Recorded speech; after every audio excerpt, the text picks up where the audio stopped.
biggest thing is start talking about your working capital, your cash flow in the context of a forecast. And I know that seems complicated. And if it was just in terms of financial literacy, understand the puts and takes of your marketing and sales funnel within the P&L. And what I mean by that is you're going to understand the dollars that are invested in the business and how they return to the business and where you might have some leaking buckets along the way.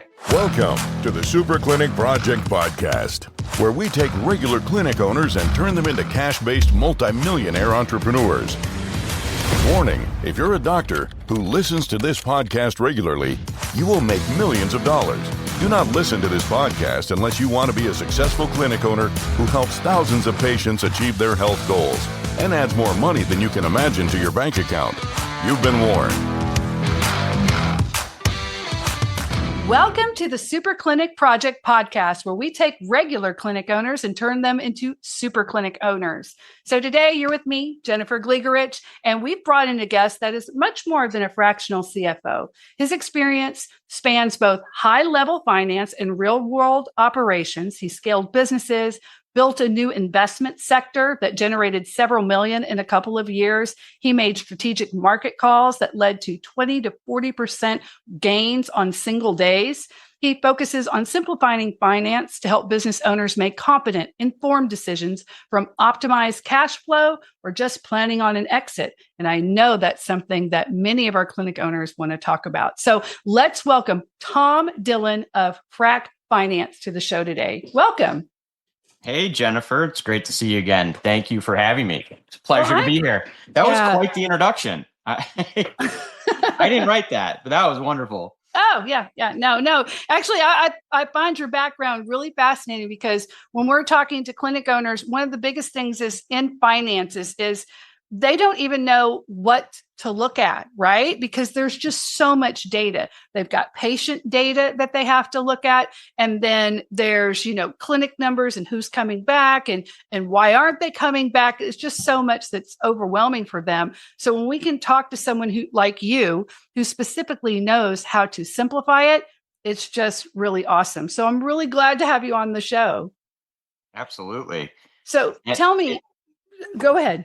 Well, I was just going to say, it's really interesting that you bring up data. And I think from what I'm hearing, a lot of the clinical or clinician data is really around the ops side of the business, yes, which I think most CFOs are probably focused in on optimizing, tinkering the business. You always kind of hear that sometimes they're kind of the bad guy, bad girl who's basically controlling or watching costs. And are always the one that are bringing the bad news. Hey, we gotta cut costs here.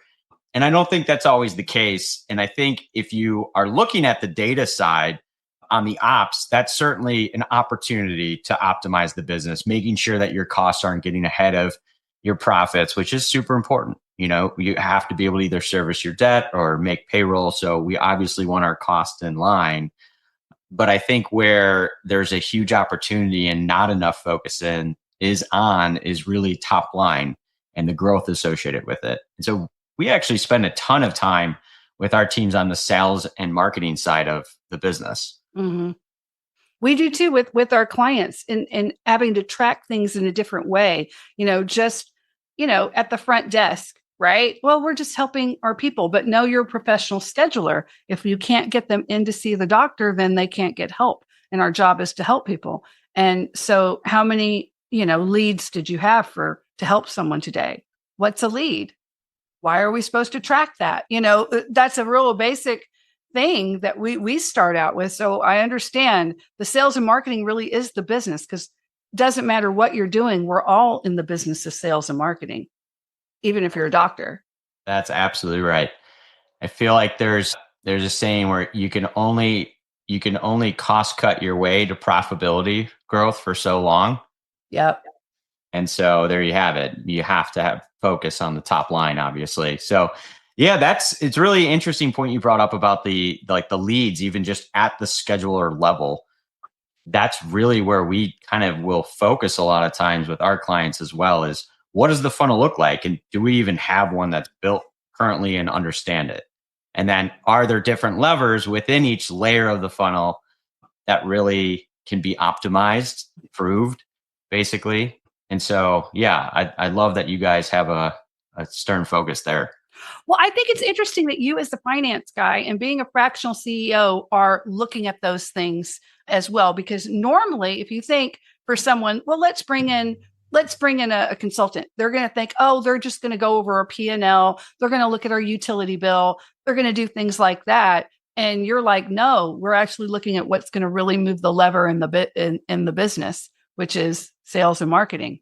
That's fascinating for me. So can you give me like an instance where you were hired, because you're doing strategic financial management, right? So how that made a significant impact? Sure. Yeah, I can think of a company that actually was in boutique women's fashion, for example. Mm-hmm. When we really looked at the business, we look at it in its entirety and we kind of take an audit across the board of where are the communication breakdowns potentially, kind of like more of a management consulting type perspective, I suppose, than just through the financial and the nerdy numbers lens. And so we'll really take a look across the board where we might have a breakdown in the collection of that data and being able to actually utilize it to improve sales. And so it might be a tech stack issue. And so that's something that we might be talking about, even though that we're the finance accounting type perspective. And what we're trying to really do is gather as much data and numbers as possible in order to do our job. And so from that perspective, with regards to your specific question of, what's an example? So we came in, we had to really figure out how can we collect all this data. And then we had to run through and really do the health assessment around where are we today? How are we performing today against industry standard benchmarks? And what those really are called are KPIs, key performance indicators. And what we are looking at is trying to figure out on an operational basis, just at a quick high level, can we get a pulse on how healthy this business or this segment of the business is? And so once we have that, then we're able to really benchmark it against where we should be or where we want to be. Can we reverse engineer the success and build a playbook to get there? And that's something that, has always been fascinating to me with business owners is, what value they think their business is or what it would sell for if they were to go and do an M&A type transaction. And it typically is a lot lower than what they think it's worth.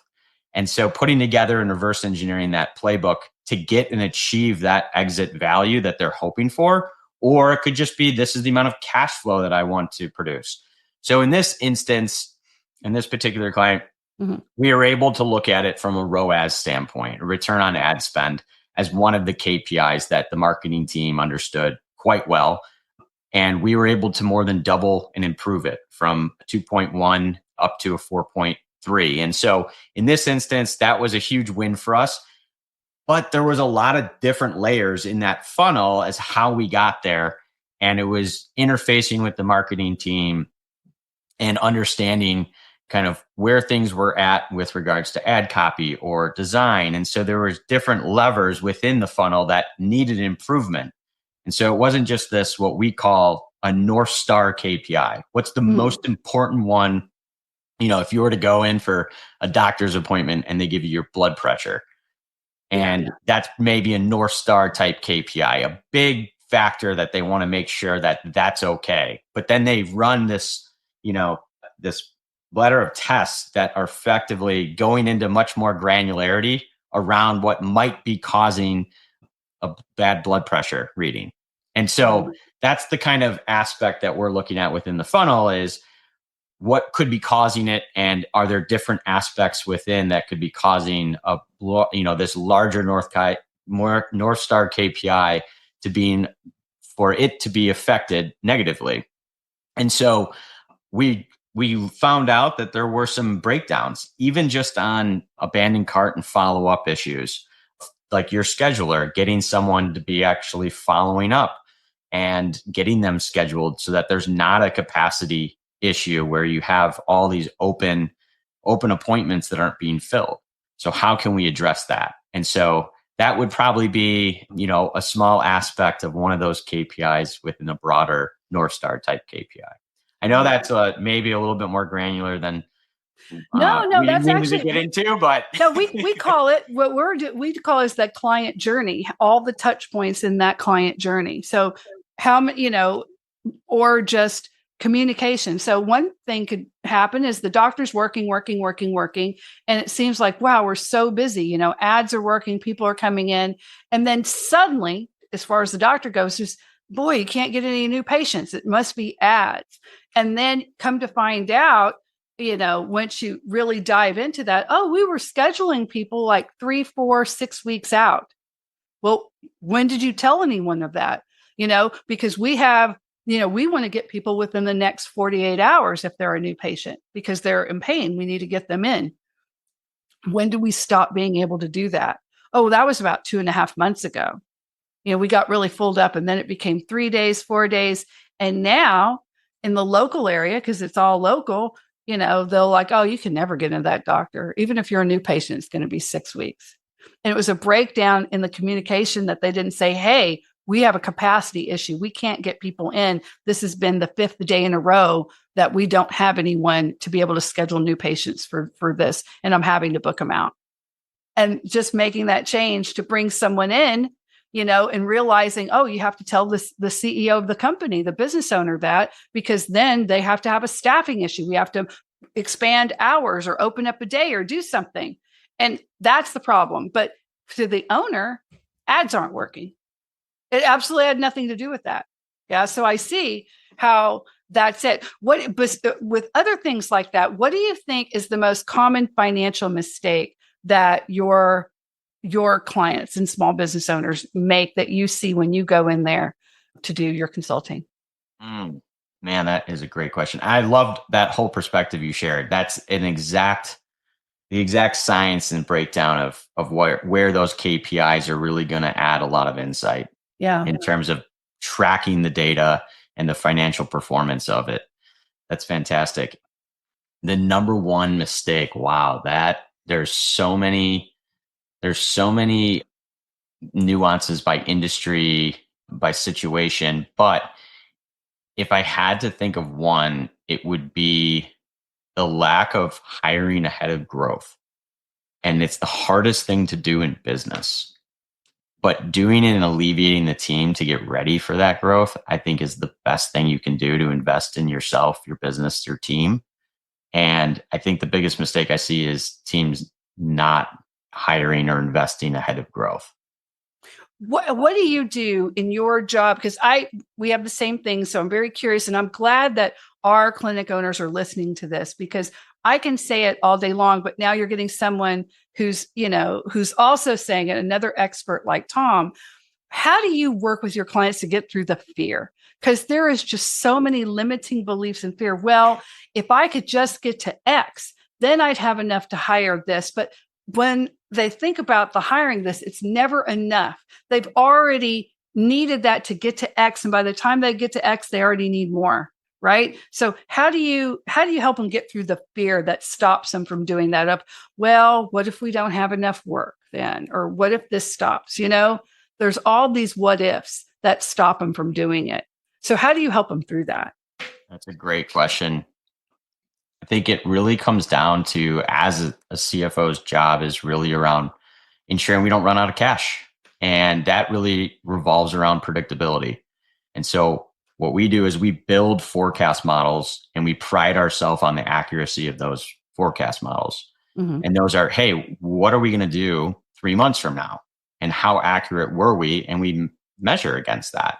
And we report it and say, here's what we thought we were going to do and said we were going to do. And here's what we actually did, for better or worse. And the more that you can narrow that variance in what you said you were going to do versus what actually happened is where you start to gain confidence. And the business owner then says, I know what my cash flow is going to be because I have my cash flow model and I can confidently hire ahead of that growth because now I have the visibility. It's a horrible analogy, but I'm going to say it anyways. It's like trying to drive a car and you're looking at your rear view mirror. When you look at your financial P&L, the history, we closed our books and you're looking at the past. That's what it is. It's looking in the rear view mirror. You have to drive through looking at the windshield. And so I actually love that analogy. Okay, good. I guess in finance, you guys use that all the time. For me, I'm not in that, I don't hear that as much, but I absolutely love that. It is exactly like that. Looking in the rearview mirror, trying to forecast the future, and you can't. That's right. That's absolutely right. And so that's where we spend all of our time, and that's where we get comfortability. Now, the wonderful thing about when I left and I, basically hung my own shingle, went out on my own, became an entrepreneur 11 years ago, it was really the realization that people were picking up my phone call because of the company that I worked at, not my name, Tom Dillon. Mm-hmm. And what I've loved about being an entrepreneur is networking and building that network of people that I get to meet. Because every opportunity, I don't think, how can you help me and give me an introduction to a client? I think, how are you going to be able to help one of my existing clients? And so part of that is having a network of people that are able to provide value and knowing that it's good pricing and that we're not being taken advantage of, or it's good performance and we know that there's going to be results associated with it.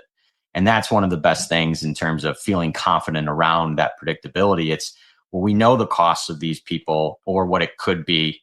And so we can predict it. And we know that if we bring this, if we have our resource allocation and we're going to be bringing on people, whether it's, human capital or it's going to a marketing budget to increase sales, we can be pretty confident around that, which is wonderful. And I think, Jennifer, that's something that you do, if I'm not mistaken, is really whether, I'm sure you do know it, but whether you know it or not, you're bringing that predictability aspect to the marketing and the sales and the funnel really, and the operations side.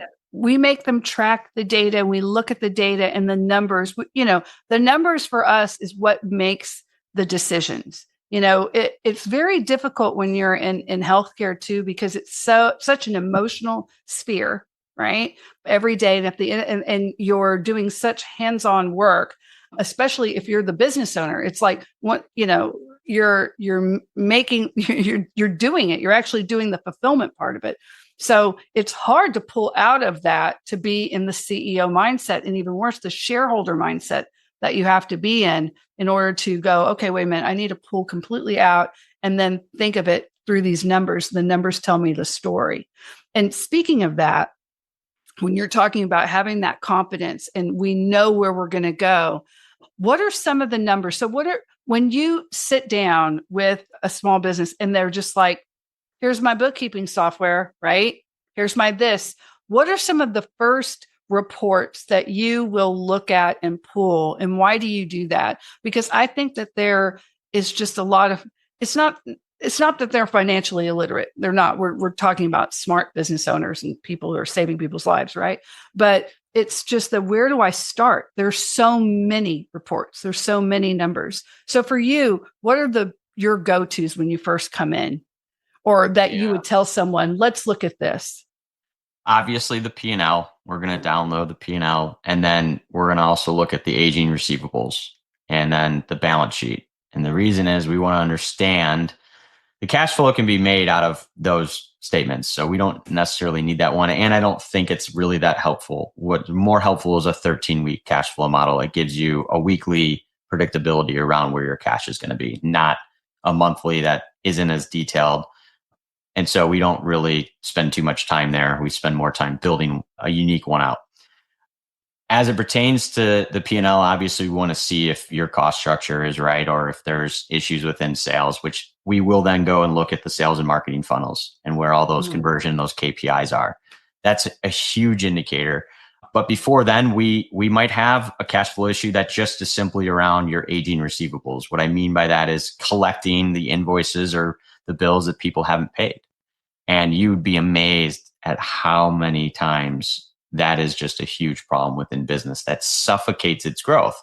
They don't have the cash coming in order to invest in the marketing to keep more of it coming in.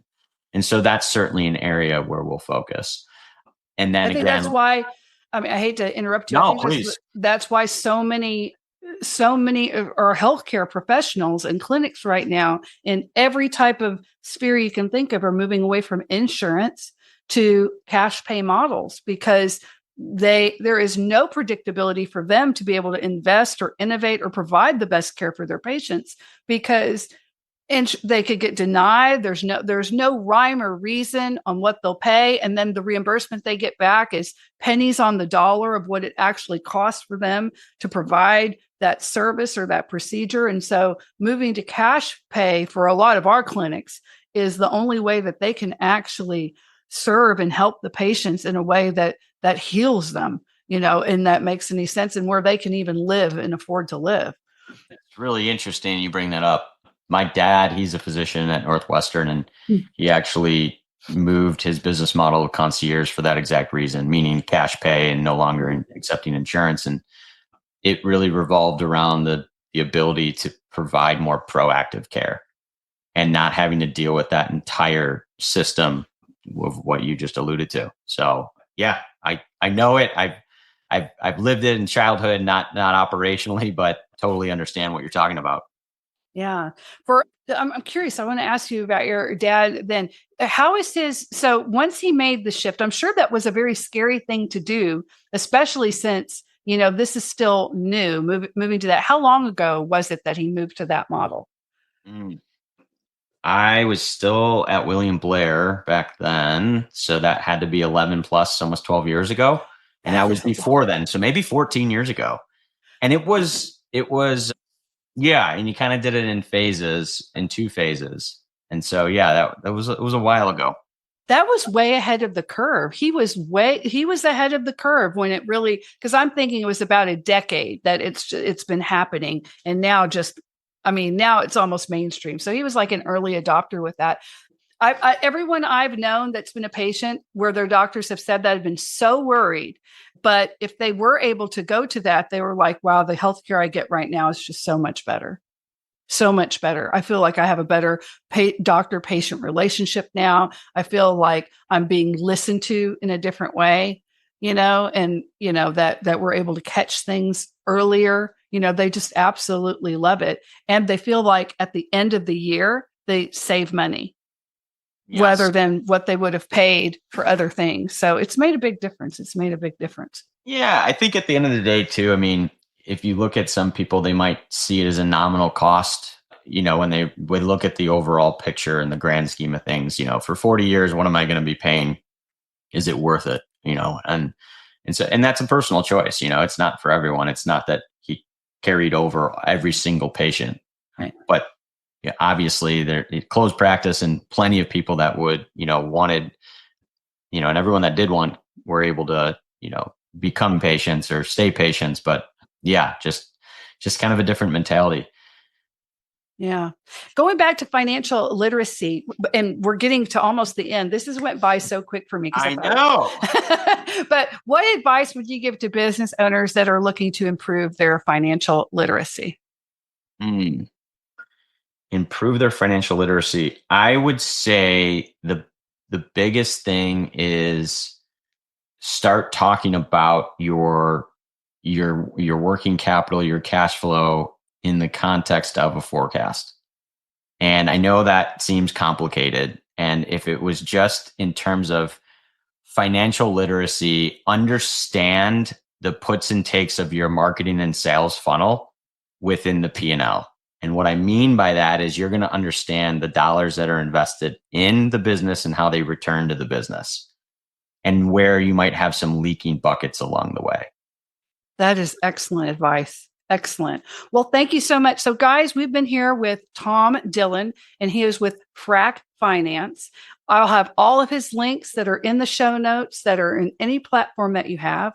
Also, too, if you go to superclinicproject.com, you can go there, you can see this episode, but then also you can scroll to our free school platform and all the information is there as well. So you can go right there and get all the goodies. And we usually have a download and more information where you could reach out for Tom. If you want to talk to him more, please do so. We highly encourage all of our clinics to be able to get a really good finance guy that's on your team too, to be able to come in there and help you so you can make these tweaks to get to true profitability in your business.